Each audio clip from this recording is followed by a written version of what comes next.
Little Johnny's parents wanted to have some alone time together. So they sent Johnny out to the porch with an ice cream cone. Not wanting the boy to finish too quickly, his mother came up with an idea to keep him distracted. "While you are eating that," she said, "watch the neighborhood and tell us everything interesting you see." A few minutes later, Johnny's parents heard him yell his first report. "The Hendersons got a new car!" "That's great!" answered his mother. "Keep looking!" More time passed, and Johnny shouted again. "The Smiths are planting flowers!" "Good job!" responded his father. "Keep looking!" Another minute went by, and Johnny called out for a third time. "Mr. and Mrs. Johnson are having sex!" Johnny's parents abruptly stopped their own activity. Shocked, his mother asked, "Johnny, how do you know that they're having sex?"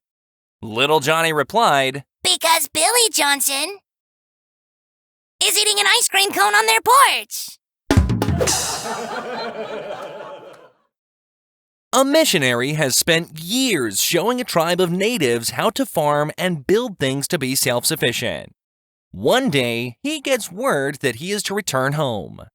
He realizes that the one thing he never taught the natives was how to speak English, so he takes the chief for a walk in the forest. He points to a tree and says to the chief, "This is a tree." The chief looks at the tree and grunts, "Tree." The missionary is pleased with the response. They walk a little farther and the padre points to a rock and says, "This is a rock." Hearing this, the chief grunts, "Rock." The padre is really getting enthusiastic about the results when he hears a rustling in the bushes. As he peeks over the top, he sees a couple fooling around behind them. The padre is really flustered and quickly says, "Riding a bike." The chief looks at the couple briefly, pulls out his blowgun, and kills them. The padre is shocked by this as he has spent years teaching the tribe how to be civilized and kind to each other. "Why did you do that?" he screams. The chief looks at him and replies, "My bike." The only cow in a small town in Poland stopped giving milk. The people did some research and found that they could buy a cow from Moscow for 2,000 rubles, or one from Minsk for 1,000 rubles. Being poor, they bought the cow from Minsk. The cow was wonderful. It produced lots of milk all the time, and the people were amazed and very happy. Later, they decided to acquire a bull to mate with the cow and produce more cows just like it. Then, they would never have to worry about the milk supply again. They bought a bull and put it in the pasture with their beloved cow. However, whenever the bull came close to the cow would move away. No matter what approach the bull tried, the cow would move away from the bull, and he could not succeed in his quest. The people were very upset and decided to ask the rabbi, who was very wise, what to do. They told the rabbi what was happening. "Whenever the bull approaches our cow, she moves away. If he approaches from the back, she moves forward. When he approaches her from the front, she backs off." The rabbi thought about this for a moment, then asked, "Did you buy this cow from Minsk?" The people were dumbfounded. They had never mentioned where they had gotten the cow. "You are truly a wise rabbi. How did you know we got the cow from Minsk?" The rabbi answered sadly, "My wife is from Minsk." Bubba died in a fire, and his body was burned badly. The morgue needed someone to identify the body, so they sent for his two best friends, Daryl and Gomer. The three men had always done everything together. Daryl arrived first, and when the mortician pulled back the sheet, Daryl said, "Yep, his face is burned up pretty bad. You better roll him over." The mortician rolled him over, and Daryl said, "Nope, that ain't Bubba."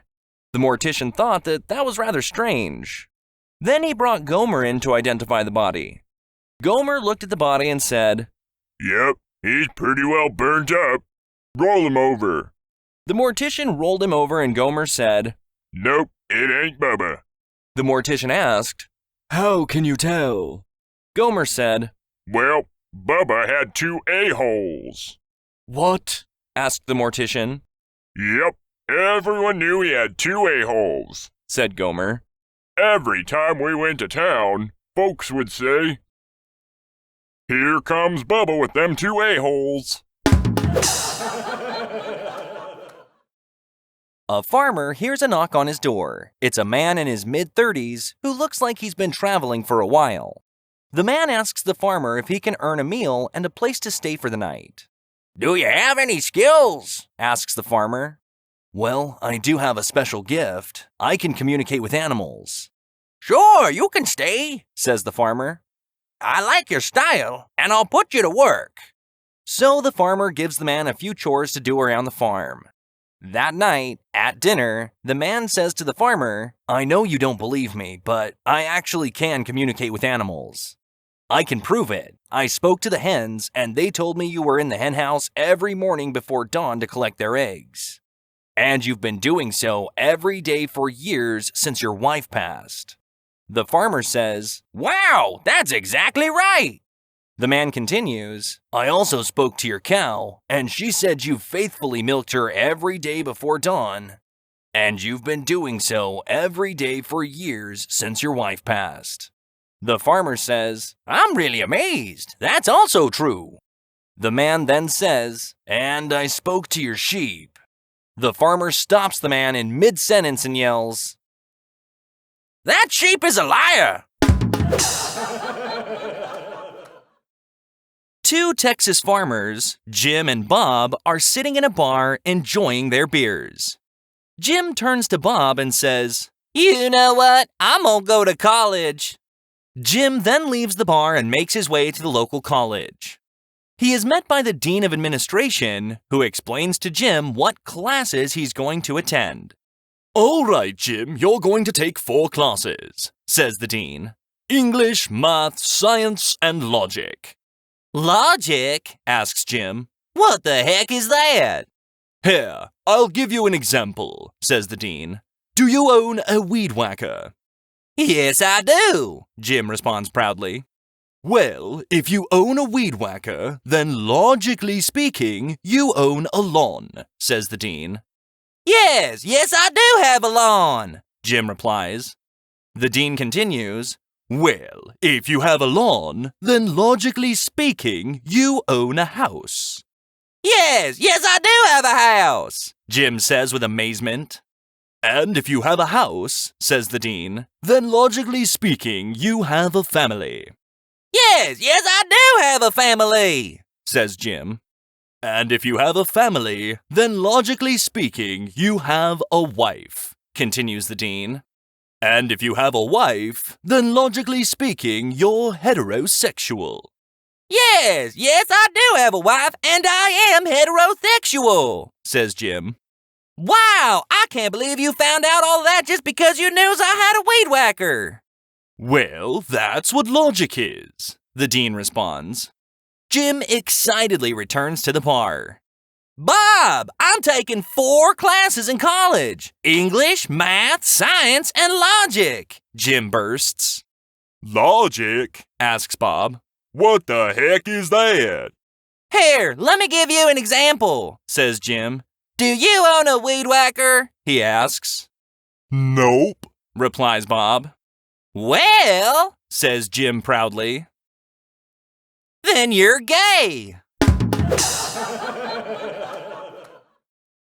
A visiting professor at Cardiff University is giving a seminar on the supernatural. To get a feel for his audience, he asks, "How many people here believe in ghosts?" About 90 students raise their hands. Well, that's a good start. Out of those of you who believe in ghosts, do any of you think you've ever seen a ghost? About 40 students raised their hands. That's really good. I'm really glad you take this seriously. Has anyone here ever talked to a ghost? 15 students raised their hands. That's a great response. Has anyone here ever touched a ghost? 3 students raised their hands. That's fantastic. But let me ask you one question further. Have any of you ever slept with a ghost? 1 student in the back raises his hand. The professor is astonished. He takes off his glasses, takes a step back and says, Son, in all the years I've been giving this lecture, no one has ever claimed to have slept with a ghost. You've got to come up here and tell us about your experience.